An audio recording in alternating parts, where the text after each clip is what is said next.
experience. For many, intimacy is seen as the climax, the moment of connection, desire, surrender. But what often gets overlooked is what happens just after, that quiet space, that delicate silence, experience. That moment when the body is still but the heart becomes wide open. And for men especially, that space after intimacy holds a kind of emotional truth that the act itself does not always reveal. You see, experience. In the moment of physical connection, many men find something they rarely experience elsewhere: permission to let go, to feel, to be touched in ways that extend far beyond the physical experience. But it's what comes after that shapes how safe they truly feel. Because the nervous system doesn't only respond to pleasure, it responds to presence, to being held emotionally. Experience. When all the defenses are down, a man may not say it out loud, he may not even consciously realize it, but when he offers his body, there is often a longing attached. A longing not just to be desired, experience, but to be received, not just to be touched, but to be felt. And in those few moments after intimacy, when everything is raw and open, he is more vulnerable than he appears. Experience. If he senses rejection, a cold turn of the body, a distracted tone, the immediate checking of a phone, it imprints, not just on his memory, but on his sense of emotional safety. He may never mention it. Experience. He may not even fully understand why something feels off, but the body remembers.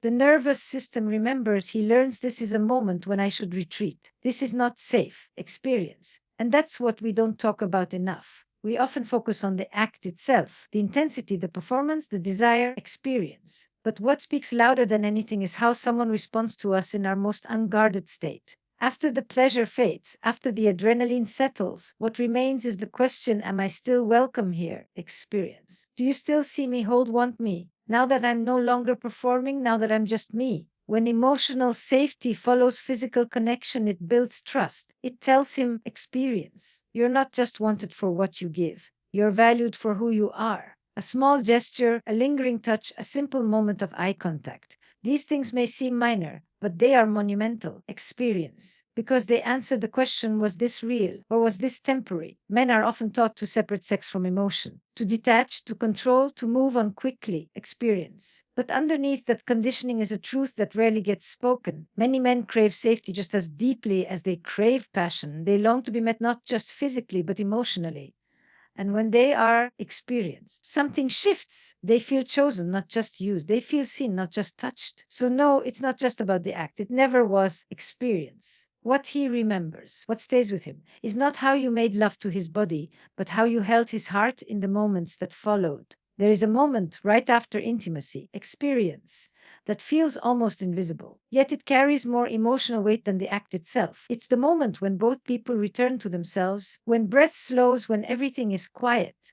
And in that quiet experience, so much is spoken, not with words, but with presence. For men, this moment can feel like a test they never signed up for. Not because they're insecure, not because they're fragile, but because intimacy, experience, for many men, is not just physical release. It's a form of emotional expression they rarely allow themselves elsewhere. The world doesn't often ask men to be vulnerable.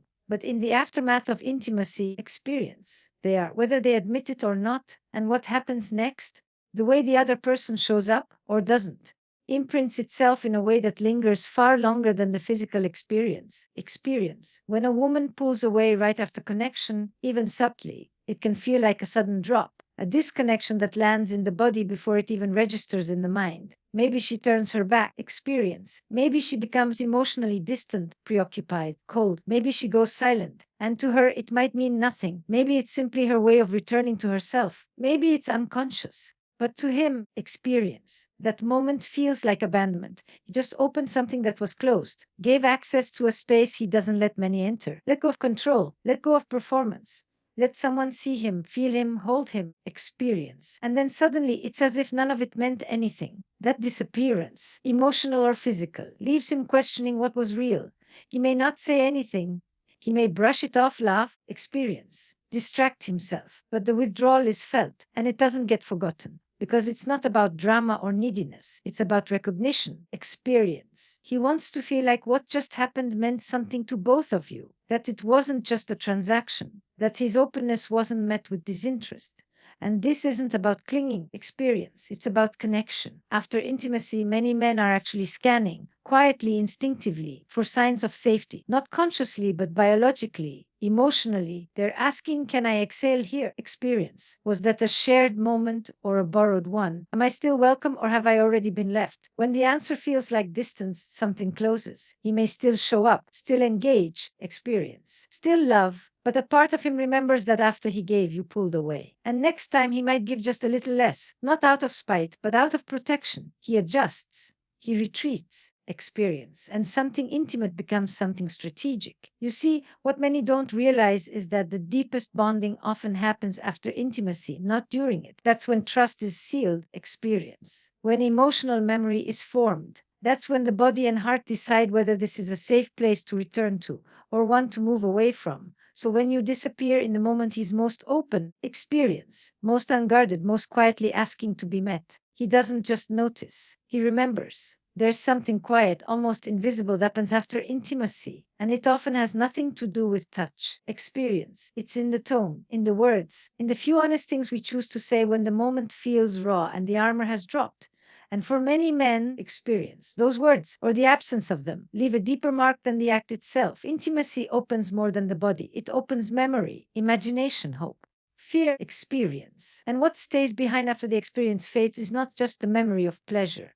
It's the imprint of how one felt in that moment, safe or unsure, wanted or used, seen or simply touched, experience. And nothing clarifies that impression more than what is spoken or not. When it's over, a man may not always ask for emotional reassurance. He may not even know he needs it. But the truth is, experience. When he gives himself in that way, when he lets someone close enough to feel him breathe, he's also asking something unspoken. Did this mean something to you too? Am I safe here, or was I only useful? Experience. And in that space, after the connection, a few soft words can make all the difference. It doesn't need to be dramatic. It doesn't need to be a declaration. Sometimes it's as simple as experience. I feel close to you, or I love being with you. Sometimes it's not the exact words, but the sincerity in the voice, the warmth in the gaze, the acknowledgement that what just happened mattered. Experience. Those small moments of truth don't fade. They stay with him, maybe because they're rare, or maybe because they answer something his body had been silently asking. In a world where men are taught to perform, experience,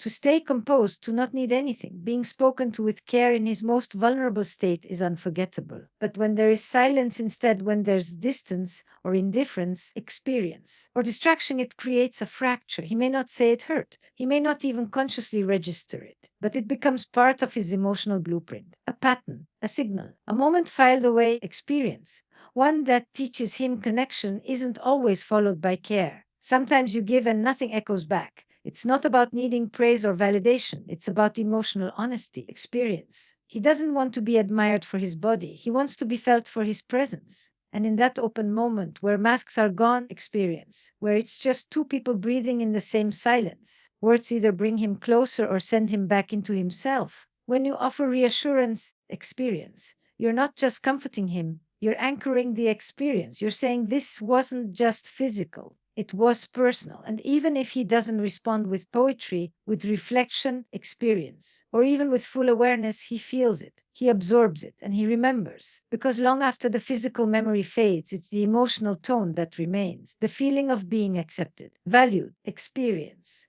chosen in a way that doesn't depend on performance. That's what creates lasting intimacy. Not just what happens in the bed, but what's spoken once the silence sets in. Experience. So when you speak to him after love, know that your words don't just land in the air, they settle in his heart. Experience. There are certain moments in intimacy when the body is open, the breath is shared, and something sacred passes between two people. Experience. But what happens after that moment can either deepen the bond or quietly dismantle it.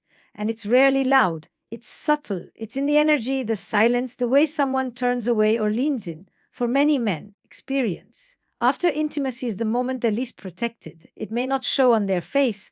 The vulnerability is real. They've let someone in, not just into their body, experience, but into the space they rarely offer anyone. They put down the armor even for a moment, and what happens in that moment is remembered in ways words never quite capture. Experience. When a man feels judged after that kind of openness, something inside him recoils. It may not be an overt judgment. It could be the tone of a voice, a subtle disapproval. Experience. Or a feeling that he wasn't enough, not sensitive enough, not exciting enough, not loving enough. And even if nothing is directly said, the energy speaks for itself. He senses it. He stores it. Experience. Because judgment after intimacy doesn't land as feedback. It lands as shame. He doesn't think she didn't like that. He thinks, I wasn't good enough. I failed. I'm the problem. Experience. That's the thing about shame. It doesn't whisper about behavior. It screams about identity. Even more painful is when he feels used. When the connection feels one-sided. Experience. When his presence was needed only to fulfill something but not honored for who he is. And this doesn't always come from malice. Sometimes it comes from emotional detachment or a lack of awareness. Experience, but the impact is the same. He feels reduced, flattened, not seen as a man, but as a means to an end. He may not react outwardly. He may say nothing, laugh it off, pull on his clothes, make small talk. Experience, but inside something shifts, something closes. Shame has a way of silently rewriting how a man shows up. It makes him less generous with his affection, less trusting with his vulnerability. Experience, less willing to stay open the next time. And the most complicated part, he probably won't tell you, not because he wants to be distant, but because he doesn't have the language. Experience. He may not even realize he's carrying shame. He just knows he doesn't feel right, that something felt off. That closeness now feels dangerous in a way it didn't before. Experience. But when a man feels accepted after intimacy, truly accepted, it's transformative, not just physically, but emotionally. He feels seen, not sized up, wanted, not weighed down. Experience. There's no need to perform, to impress, to protect himself from the possibility that he'll be dismissed once the moment has passed. That's what builds emotional safety. Experience. That's what keeps a man coming closer again and again. And it doesn't take grand gestures. It takes awareness, warmth, a few words that let him know he's still wanted, still appreciated. Experience, still respected, not just during the heat of the moment, but after it fades. That's the difference between connection and collision. Because if he walks away from intimacy carrying shame, experience, he doesn't just forget the experience, he erases it. But if he walks away feeling seen, something entirely different happens. He remembers who he was with you, and it's a memory he wants to return to. Experience. There's a rhythm to closeness, a kind of afterglow that isn't created by the act itself, but by what follows. Intimacy doesn't end when the body settles. That's when something far more delicate begins. Experience. And for many men, what happens in those quiet moments afterward becomes the emotional memory that lingers long after the touch is gone.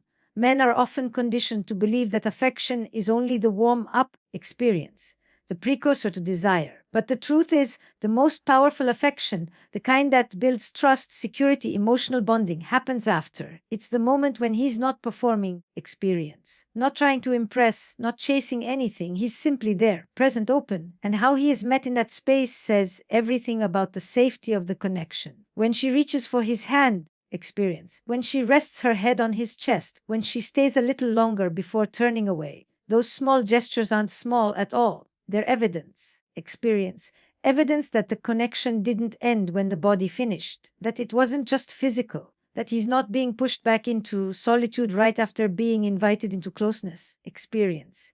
He doesn't need dramatic declarations. He doesn't need poetic words. But he does remember how it felt to still be wanted after he was no longer needed. That is the difference. Experience, because desire without affection is easy to give, it's fast, intense, consuming. But affection, real affection, comes from presence, not need. It says, I'm still here even after. Experience. Many people overlook this. They assume men don't notice what happens afterward or that they don't care, but men care deeply. And in a world where many are expected to stay strong, distant, or emotionally contained, those moments of post-intimacy tenderness reach a place that rarely gets touched. The nervous system calms, the heart softens, and trust is built, not with words, but with warmth, experience. And when that affection is missing, something feels incomplete, even confusing. The body may be satisfied, but the spirit is unsettled. He may wonder if the connection was real or just temporary. Experience. He might start to question whether he was truly wanted or simply used for what he could give in a fleeting moment. It's not about insecurity. Experience. It's about resonance. Did the intimacy echo beyond the surface, or did it end when the lights went out? Affection, after all, is not about clinging or neediness. It's not about dependence. Experience. It's about presence. It's about staying connected to the moment even after the intensity fades. It's about making space for stillness where no one is performing and nothing has to be proven. Experience. Just two people resting in the intimacy they created. And the irony is, those moments are often what men remember most. Not the highlight of the experience, but the softness after, the safe silence. Experience, the quiet laughter, the way her fingers still traced his skin, even when there was nothing left to reach for. Because those moments don't ask him to be anything, they just invite him to be, to stay. Experience, to feel that he matters when there's no more desire to chase and no expectation left to meet. And in that stillness, affection becomes something sacred. It becomes the memory he carries. Experience, the one that makes him want to come back. There is a quiet moment after intimacy where everything is exposed. Not just skin, but soul. In that stillness, experience, when the body has let go and the breath has returned to its rhythm, something much deeper begins to speak. It's in that space that a man is often the most open, the most unguarded. Experience, the most real. And whether or not he is met in that moment shapes what he remembers. You see, men don't usually get invited into emotional softness. Many are conditioned to carry strength, experience, to hold it all together, to be steady even when they're crumbling inside. But in intimacy, and especially in the moments that follow, that conditioning slips. Not because they're weak, experience, but because for a few brief moments they allow themselves to be human. And when someone is human with us, when they lower their guard, soften their edges, experience, breathe deeply beside us, how we respond becomes a mirror they'll never forget. When he's most open, most emotionally bare, he's not looking for critique, he's not seeking evaluation. Experience, he's not waiting to be measured, he's looking to be felt. To be held in that vulnerable space without being asked to shrink, explain, or harden. And if he's met with warmth, with care, experience, with presence, that becomes a memory of safety, one he returns to, even if just inside himself. But if he's met with coldness, distance, emotional withdrawal, something closes. Maybe not immediately, experience, maybe not dramatically, but it closes. Because when a man is that open, and that openness is left alone in silence or discomfort, the message he receives is, this part of me is too much. Or worse, experience, this part of me doesn't matter. He may not say it, he may not even show it, but he remembers. And the memory isn't of the act, it's of how he felt in it. Did he feel seen or just touched? Did he feel held? Experience was simply used. Was he safe to just be? Or was he expected to become something again? A protector, a performer, a man with no need for tenderness. This is the part that gets overlooked. Experience. So many people think men forget, that they move on quickly, that they don't internalize these things. But men internalize everything. They just store it in silence. They carry the feeling of being dismissed, experience, or the feeling of being cared for into every future interaction. And it often shapes how they trust, how they open, how they love. Because for a man, experience, the moment he feels truly seen after intimacy is the moment his entire understanding of closeness changes. He doesn't need fireworks. He needs recognition, experience. Just a simple sign that his openness wasn't too much, that his vulnerability wasn't a mistake, that the version of himself he rarely lets anyone see was not only welcomed, but honored, experience. And that doesn't come from words alone. It comes from presence, from the way someone stays, from the quiet nod, the soft gaze, the way you don't rush to move on, fix your hair, check your phone, experience, or get up and go. It comes from the stillness you're willing to hold with him, because you recognize he's not just recovering from the physical, he's resetting emotionally. In that moment, experience, he's asking a question with his whole being, did this mean something to you? Not just in the body, but in the heart. And your response, whether spoken or silent, becomes the answer he never forgets. Experience, because long after the touch fades, what lingers is the feeling you left him with when he was most open.